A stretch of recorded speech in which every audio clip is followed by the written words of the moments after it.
Did you know that even though there are tens of thousands of words in the English language, you really only need about 3,000 of them to say anything you need to say? I'm teaching 3,000 words in 3,000 days. Stick with me and you'll get a new word every day.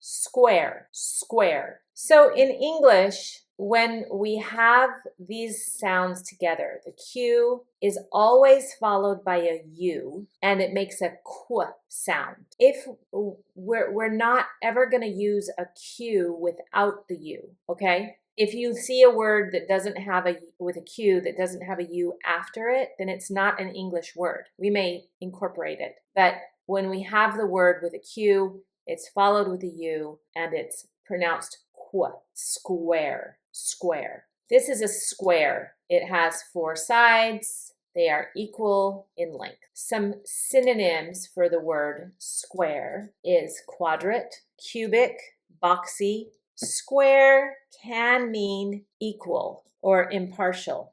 We use square as a verb when we mean to conform or to fit. That squares with my idea. That conforms with my idea or coincide. It goes with my idea. To square something means to come to agreement with it. That's the fit, that's the conform.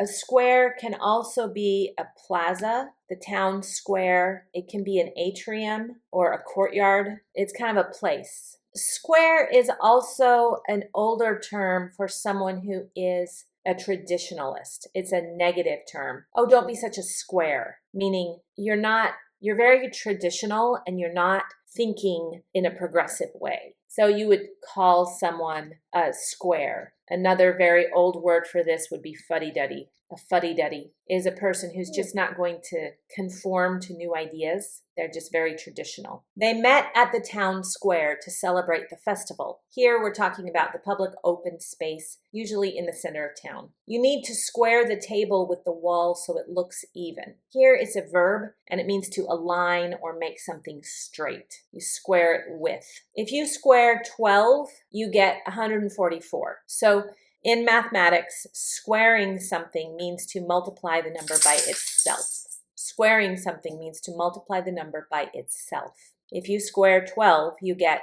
144. The square root of 144 is 12. 12 squared is 144. He tried to square his beliefs with his actions, but it wasn't easy. Here, square means to make it consistent or align. You square something with it. So if you believe one way and you act another way, you are in what is known as cognitive dissonance. Cognitive dissonance. And in order for you to live a peaceful life, okay, in order for you to live a peaceful life, you cannot stay in a state of cognitive dissonance. You either have to change your beliefs or you have to change your actions. You have to square your beliefs with your actions in order to not be in this state of cognitive dissonance. My dad still listens to old jazz records and calls modern pop music square. Square is a slang that means old-fashioned,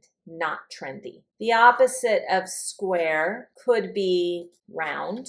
It could be individualistic. It could be differ from or disagree with, because the square has a lot of meanings. The noun of square is square. The verb is square, but now we have a different meaning, right? The noun of square is the shape, or it's the slang use calling a person a square is they're a fuddy-duddy. The verb is to square something. You usually square it with. So you square the table with the wall, you align it, you square your beliefs with your actions. Are we square? If I'm asking if we are square, it means are we good? Are we on the same? Do we agree? And squarely. I am squarely in your corner. That means I support you, I believe you, I am aligned with you, I am squarely in your corner. I really hope that you enjoyed this word. Use it 5 times today, write it down, commit it to memory, and I'll see you in the next lesson.